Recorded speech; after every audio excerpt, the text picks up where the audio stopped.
Muito rapidamente, e mais para quem está lá em casa, João Pedro Fagerland é o escritor e ator, é doutorado em literatura brasileira e teve uma tese sobre as relações entre a poesia e teatro na obra de Carlos Drummond de Andrade.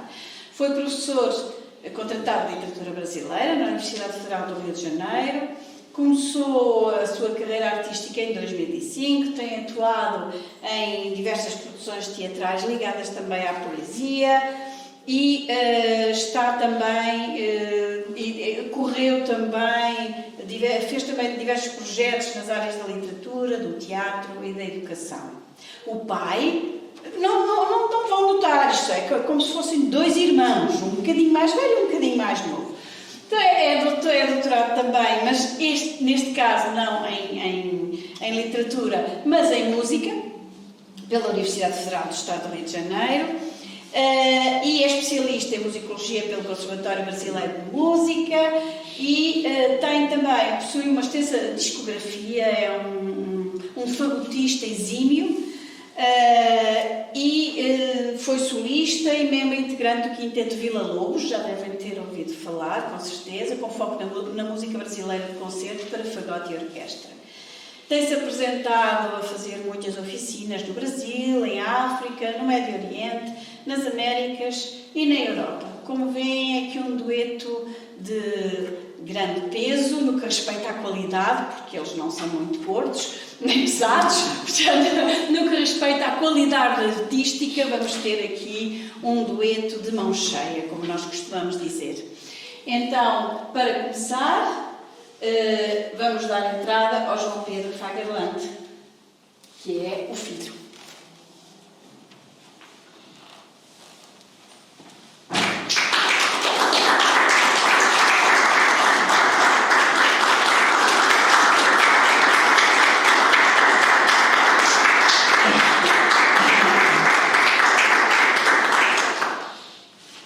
O meu verso é a minha consolação.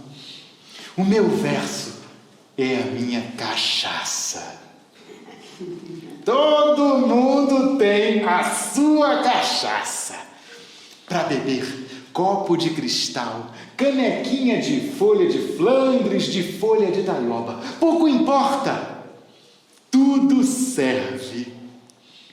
Para louvar a Deus, como para aliviar o peito, queixar o desprezo da morena, para cantar a minha vida e trabalhos. É que eu faço o meu verso. E o meu verso me agrada. O meu verso me agrada sempre. Ele, às vezes, tem um ar sem vergonha de quem vai dar uma cambalhota. Mas não é para o público, é para mim mesmo, essa cambalhota. Eu bem me entendo, eu não sou alegre, eu sou até muito triste. A culpa é da sombra das bananeiras de meu país, essa sombra mole e preguiçosa. Há dias em que eu ando na rua de olhos baixos, para que ninguém perceba, ninguém desconfie que eu passei a noite inteira chorando.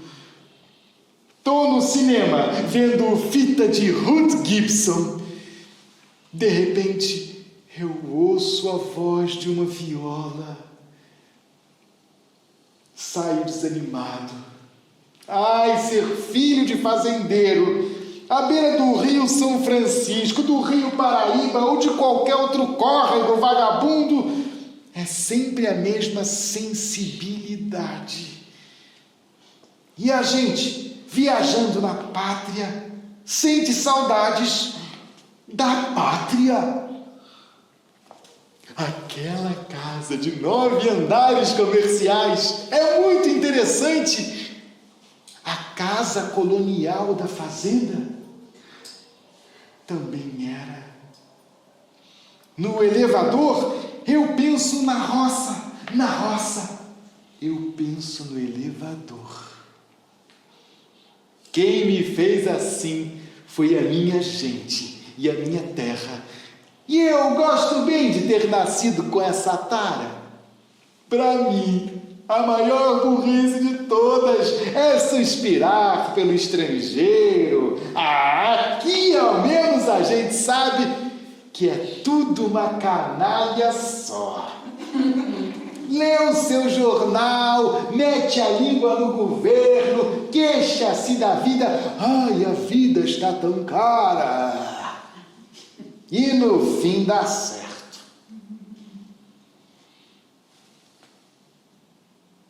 Se o meu verso não deu certo, foi o seu ouvido que entortou.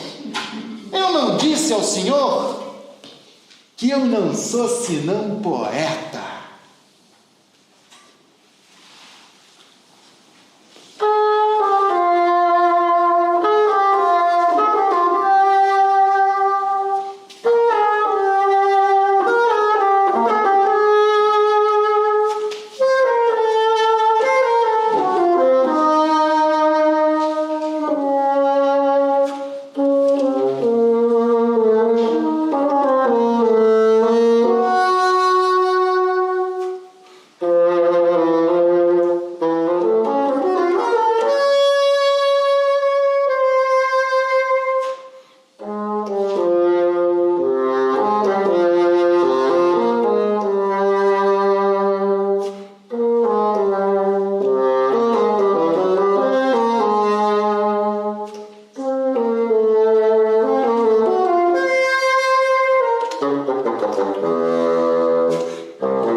Aquela modinha que o Villa-Lobos não escreveu.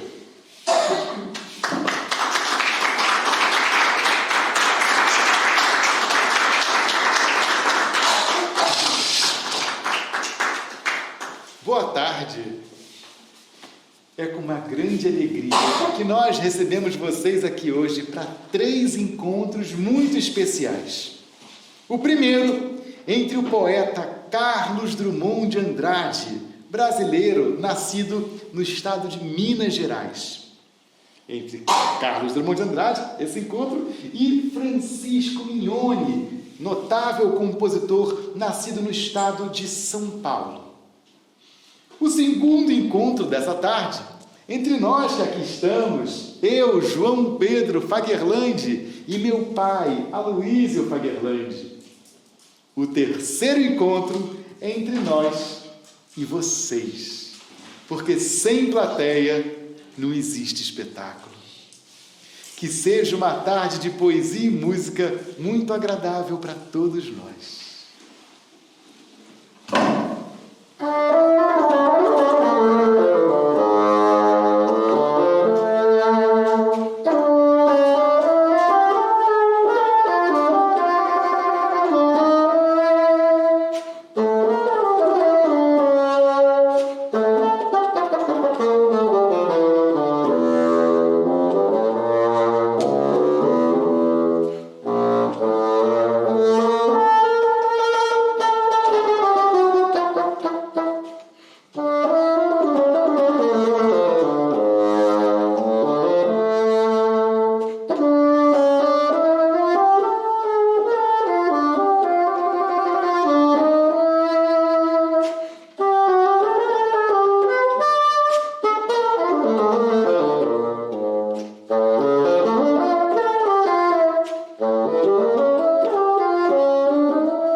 valsa sem caráter.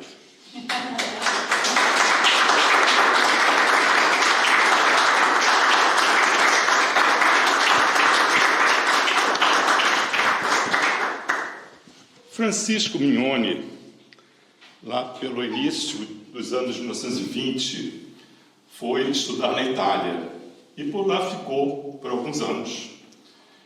E quando retorna ao Brasil, Mário de Andrade não perdoa, dizendo que Mignone tinha voltado escrevendo música italiana.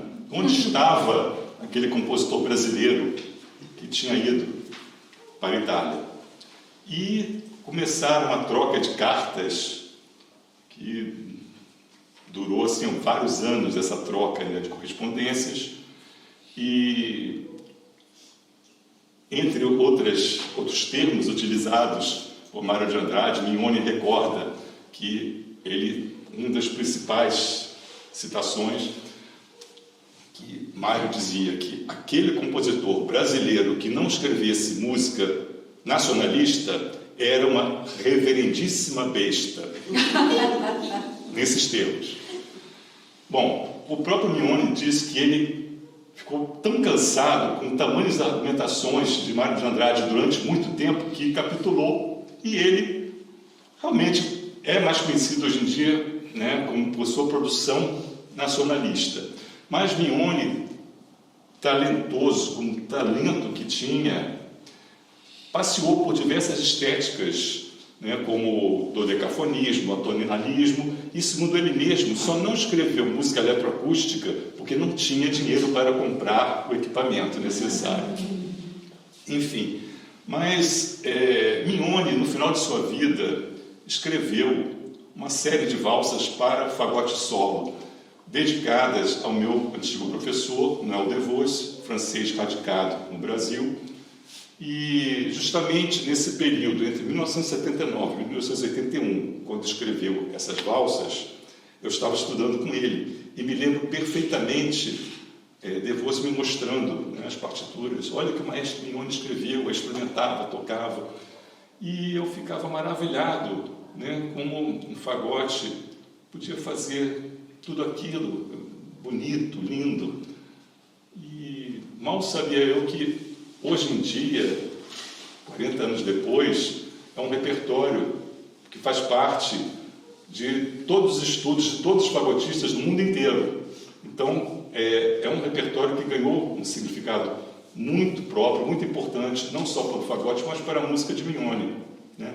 E Mário de Andrade teve um papel fundamental nesse processo. Pois é, né, pai? E com Drummond, né, Carlos Drummond de Andrade, o Mário de Andrade, que era esse grande pensador da arte moderna brasileira, também exerceu uma grande influência principalmente sobre o começo da sua obra. Esse é um ponto de contato importante entre o Mignone e o Drummond. E o Drummond, então, ainda era jovem, ele tinha preparado, né, um primeiro projeto de livro, chamado na época de Poemas da Triste Alegria, e enviou para o Mário de Andrade. O Mário de Andrade ele se correspondia com muitos artistas, ele era uma espécie de mentor mesmo, né? E aí, quando ele lê esses livros, esse primeiro livro do Drummond, esse primeiro projeto de livro, ele escreve de volta e ele faz críticas tremendas, assim, destrói o livro. Drummond, jovem, ele com 20 anos, né? Imagina a sensação que ele teve, né, lendo, né, aquelas críticas. E por que o Mário de Andrade criticou tanto? Porque o Drummond estava ligado nesse momento a uma corrente literária chamada de penumbrismo, que tinha uma poesia meio melancólica, um pouco vaga, meio etérea. E o Mário de Andrade falava assim: Drummond, eu não consigo ver um jovem de 20 anos. Eu não consigo ouvir a sua voz aqui. Né? Você está soando muito artificial, você está imitando estilos. Eu não vejo autenticidade. E sabendo, né, que o Drummond era do interior de Minas Gerais, do estado, ele provocava assim: como que as pessoas falam em Minas Gerais? O que tem em Minas Gerais para você trazer para essa poesia? Que aí ela vai ganhar autenticidade, vida, de fato. Né? E essas influências, então, foram também tão fortes do Drummond que ele abandonou o seu primeiro projeto de livro, não publicou os Poemas da Triste Alegria e veio publicar depois um livro completamente novo, que se chama Alguma Poesia, em 1930. O primeiro poema que eu falei aqui para vocês é desse livro. Por isso que ele fala, né? Meu verso é minha cachaça, né? Da folha de taioba, né? Canequinha de folha de Flandres. São elementos da cultura de Minas Gerais e a gente pode perceber uma dicção muito mais coloquial, né? Buscando também essa expressão mais nacionalista, fruto das provocações de Mário de Andrade. E eu queria falar para vocês, né, um próximo poema, que é justamente o que abre o livro Alguma Poesia, de 1930, que veio a se tornar um dos maiores marcos, né, um dos poemas mais conhecidos de toda a obra drummondiana. Quando eu nasci, um anjo torto, desses que vivem na sombra, disse: vai, Carlos, ser goste na vida. As casas espiam os homens que correm atrás de mulheres. A tarde talvez fosse azul, não houvesse tantos desejos. O bonde passa cheio de pernas brancas, pretas, amarelas. Para que tanta perna, meu Deus? Pergunto meu coração. Porém, os meus olhos não perguntam nada. O homem atrás do bigode é sério, simples e forte. Quase não conversa. Tem raros, poucos amigos. O homem atrás dos óculos e do bigode. Meu Deus, por que me abandonaste? Se sabias que eu não era Deus, se sabias que eu era fraco. Mundo, vasto mundo, se eu me chamasse Raimundo, seria uma rima, não seria uma solução. Mundo, vasto mundo, mais vasto é o meu coração. Eu não devia te dizer, mas essa lua, mas esse conhaque botam a gente comovido como diabo. Poema de 7 faces.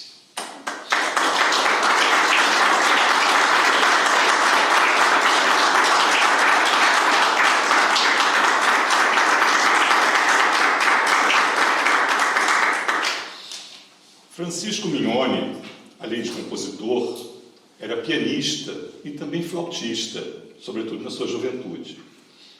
E, como flautista, percorria as ruas de São Paulo no início do século XX, tocando serestas, música popular, à luz dos lampiões, em bailes, muita música popular. Mas, como ele próprio disse depois, né, nos depoimentos, naquela época não ficava muito bem para um compositor da música clássica, música erudita, compor música popular. Então ele adotou um pseudônimo de Chico Bororó. Então toda música composta por ele nesse período, música popular, estará assinada por Chico Bororó. Mas a música popular brasileira sempre foi fonte muito rica para a sua inspiração ao longo de sua vida. Então, como exemplo, uma dessas valsas que eu vou apresentar agora se chama Valsa Choro.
E agora, José? A festa acabou, a luz apagou, o povo sumiu, a noite esfriou. E agora, José? E agora você? Você que é sem nome, que zomba dos outros, você que faz versos, que ama, ri, protesta. E agora? Está sem mulher, está sem discurso, está sem carinho, já não pode beber, já não pode fumar, cuspir já não pode. A noite não veio, o bonde não veio, o riso não veio a utopia. E tudo fugiu, e tudo sumiu, e tudo mofou. E agora, José? E agora, José? Sua doce palavra, sua agulha e jejum, seu instante de febre, seu terno de vidro, sua biblioteca, seu ódio, sua incoerência. E agora? Com a chave na mão, quer abrir a porta. Não existe porta. Quer morrer no mar. Mas o mar secou. Quer ir para Minas. Minas não há mais. José, e agora? Se você cantasse, se você gemesse, se você tocasse a valsa vienense, se você cansasse, se você dormisse, se você morresse. Mas você não morre. Você é duro, José. Sozinho no escuro, qual bicho do mato, sem teogonia, sem parede nua para se encostar, sem cavalo preto que fuja a galope, você marcha, José.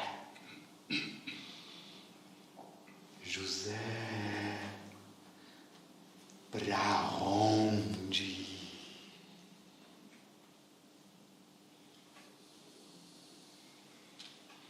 E agora, José?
valsa improvisada.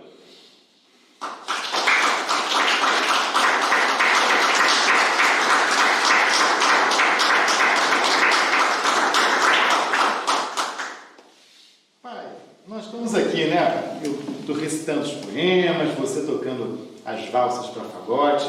O público está aqui sentado, assistindo a gente. Acho que chegou o momento de convidar eles para participarem um pouquinho, né, desse espetáculo aqui. Mas fiquem tranquilos, ninguém vai precisar vir aqui na frente, ninguém vai precisar tocar o pagode. Fiquem tranquilos. É o seguinte, eu queria que vocês me ajudassem a falar o próximo poema de Carlos Drummond de Andrade. E para isso, vou dividir a nossa plateia em duas metades. Vamos fazer o seguinte, eu vou traçar aqui uma linha divisória, ó, aqui assim, ó. Tem um grupo de cá e um grupo de cá. Esse grupo, desse lado, quando eu fizer esse gesto, vocês vão falar no meio do caminho. Vamos fazer um teste? No meio do caminho. No meio do caminho. Maravilha. E o pessoal de cá, quando eu fizer esse gesto, vai dizer: tinha uma pedra. Tinha uma pedra. Tinha uma pedra. Maravilha. Vamos lá? Então, título do poema. No meio do caminho. No meio do caminho. Tinha uma pedra. Tinha uma pedra. No meio do caminho. Tinha uma pedra. No meio do caminho. Tinha uma pedra. Nunca me esquecerei desse acontecimento na vida de minhas retinas tão fatigadas. Nunca me esquecerei que, No meio do caminho. Tinha uma pedra. Tinha uma pedra. No meio do caminho. no meio do caminho, tinha uma pedra. Carlos Drummond de Andrade e vocês.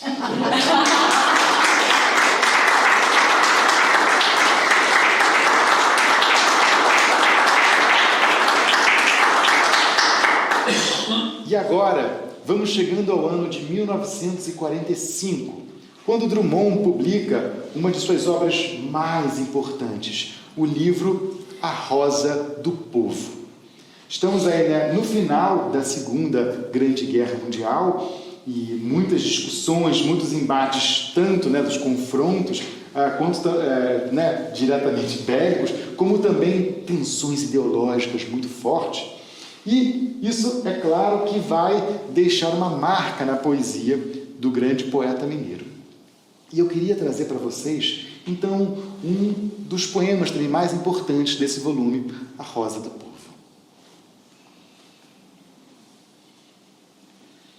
Há pouco leite no país.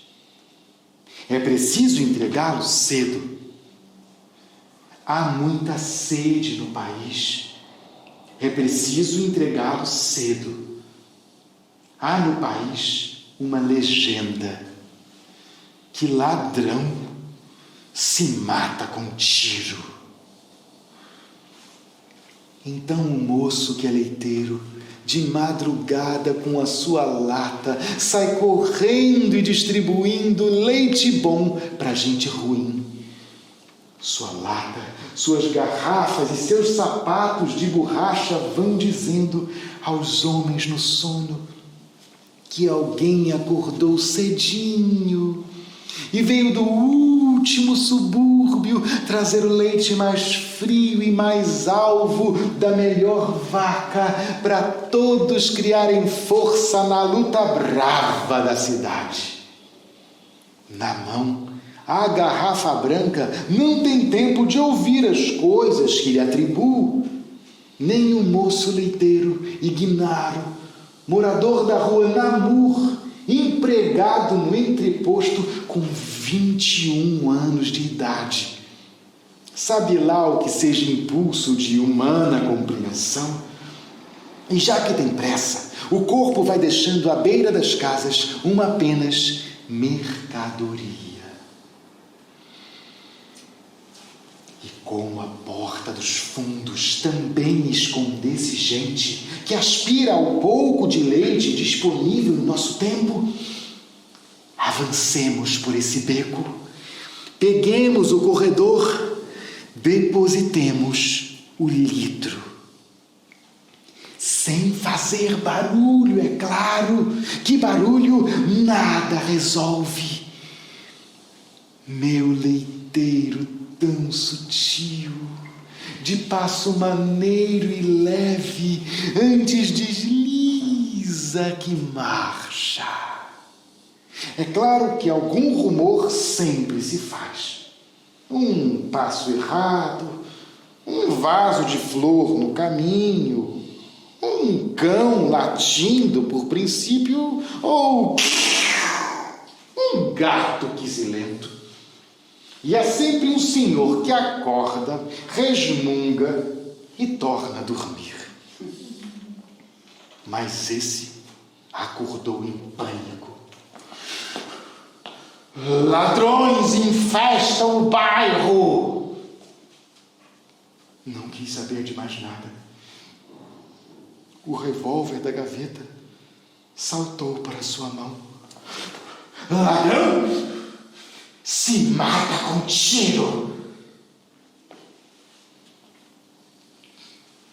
Os tiros na madrugada liquidaram meu leiteiro.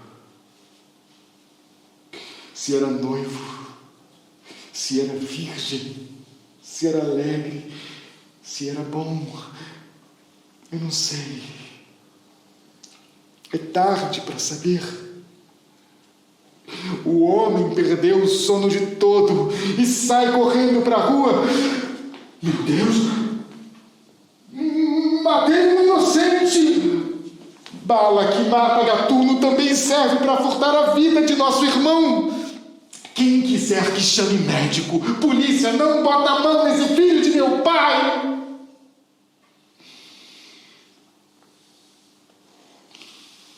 Está salva a propriedade.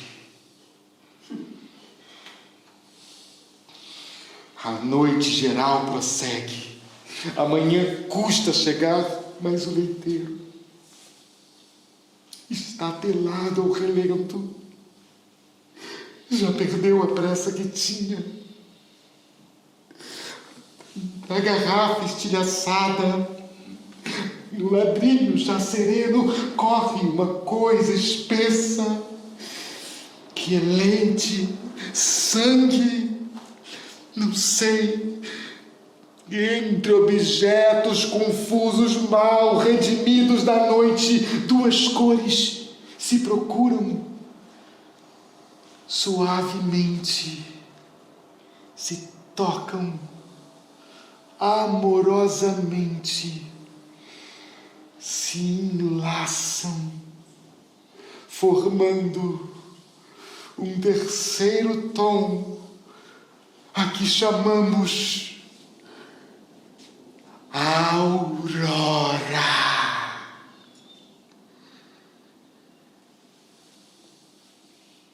A morte do leiteiro.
apanhei-te, meu fagotinho.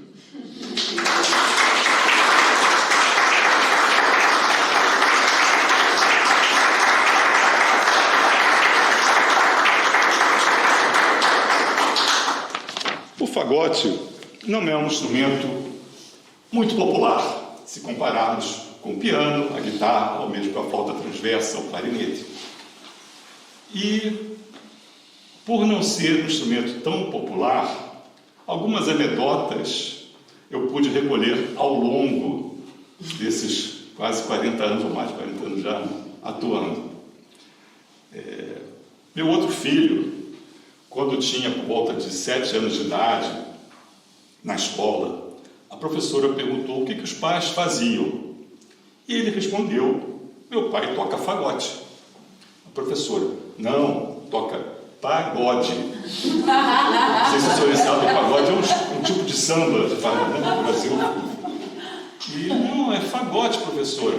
Não, pagode.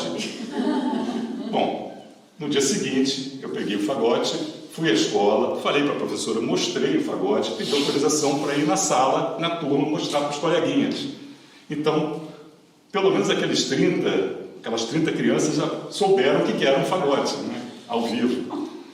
E, algum tempo depois, por ocasião da filmagem da minissérie para televisão Dona Flor e seus 2 maridos, romance de Jorge Amado, e que o segundo marido de Dona Flor, Teodoro, era farmacêutico de profissão e fagotista amador nas horas vagas. Muito bem.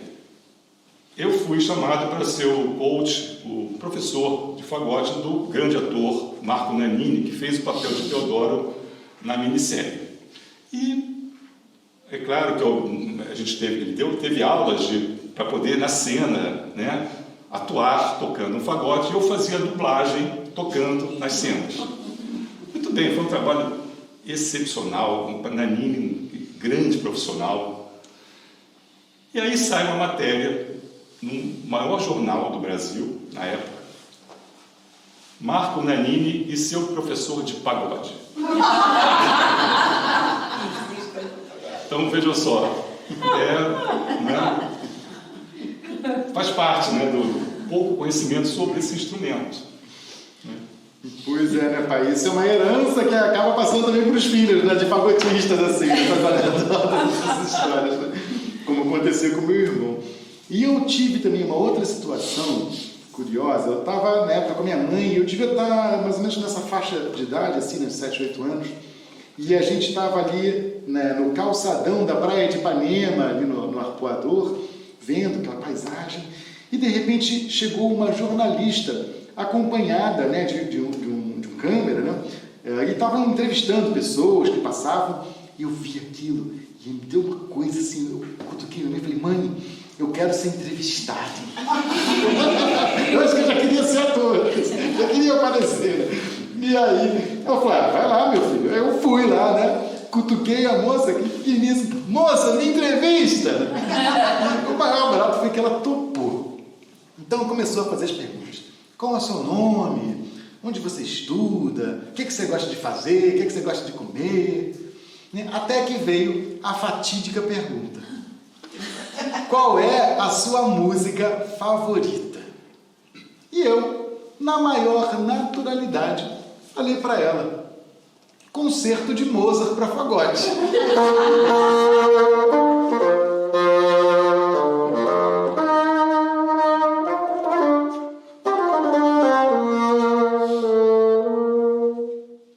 Vocês conseguem imaginar a cara que ela fez? Eu não podia acreditar naquela resposta. Mas se ela tivesse perguntado: então qual é a sua segunda música favorita? Eu teria respondido essa próxima que meu pai vai tocar.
praça da outra esquina.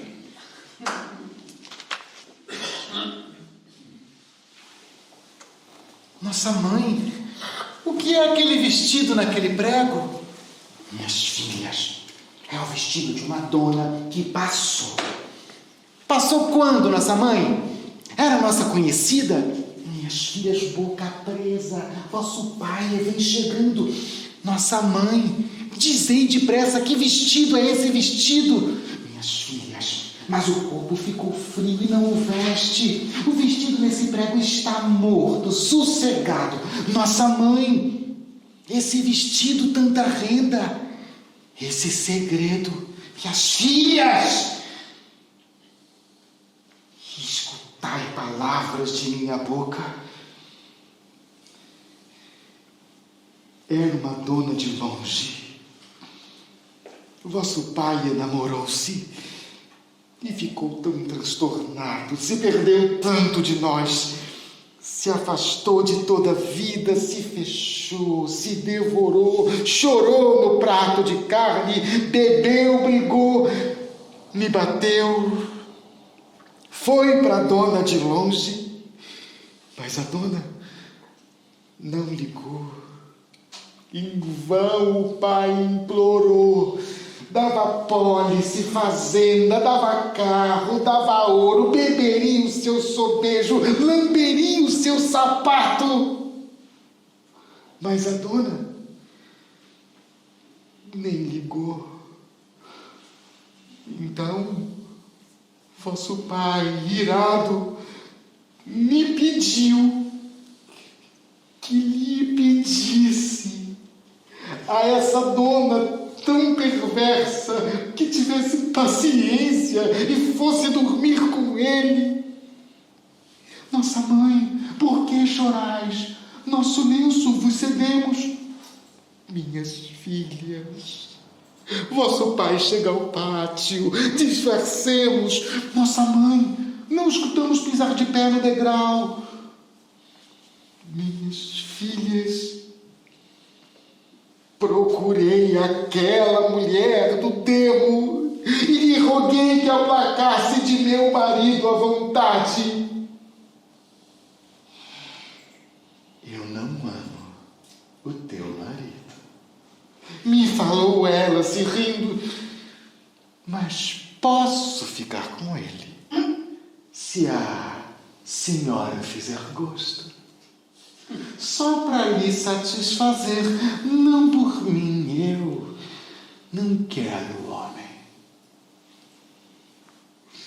Olhei para vosso pai, os olhos dele pediam. Olhei para Dona Ruim, os olhos dela gozavam. O seu vestido de renda, de colo muito emassado, mas mostrava que escondia as partes da pecadora. Eu fiz o meu pelo sinal, me curvei, disse que sim. Saí pensando na morte, mas a morte não chegava. Andei pelas 5 ruas, passei ponte, passei rio, visitei vossos parentes, não comia, não falava, tive uma febre terçã. Mas a morte não chegava. Fiquei fora de perigo. Fiquei de cabeça branca, perdi meus dentes, meus olhos, lavei, costurei, fiz doce, minhas mãos se escalabraram, meus anéis se dispersaram, minha corrente de ouro pagou conta de farmácia. O vosso pai sumiu no mundo. O mundo é grande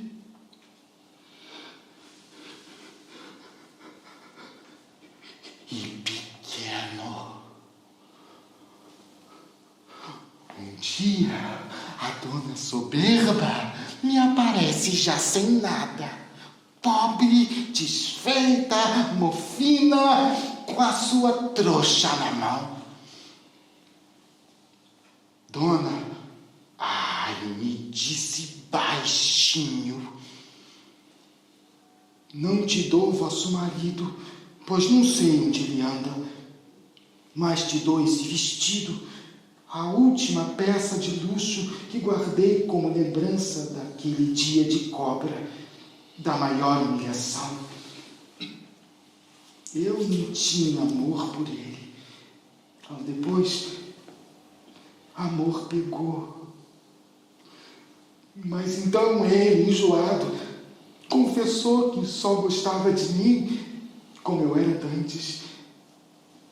Me joguei as suas plantas, fiz toda sorte de dengo no chão, rocei minha cara, me atirei na correnteza, me cortei de canivete, bebi fel e gasolina, rezei 200 novenas, dona. De nada valeu. Aqui trago a minha roupa, que recorda o meu mal feito de ofender dona casada, pisando no seu orgulho. Recebei esse vestido e me dai vosso perdão.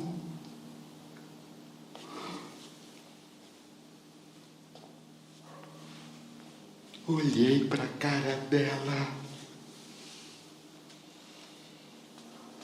Quer de graça de sorriso,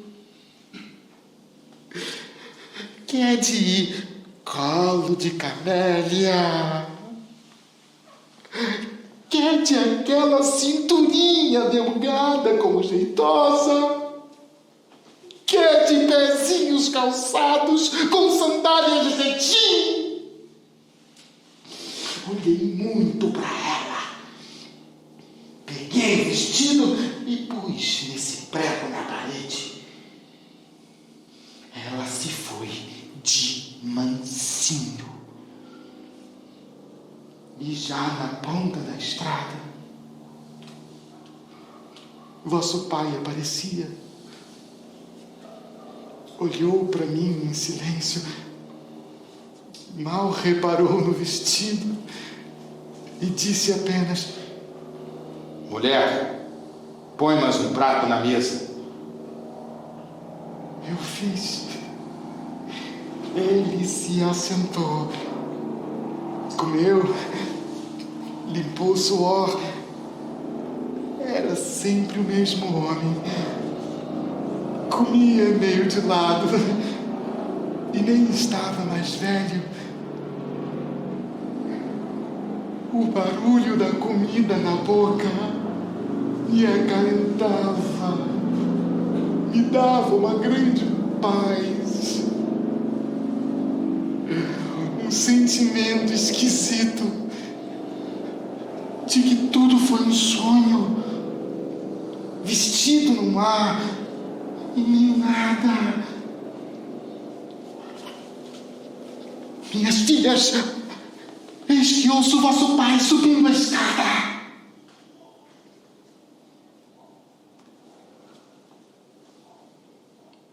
Caso do vestido.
Mistério, quanto a meia.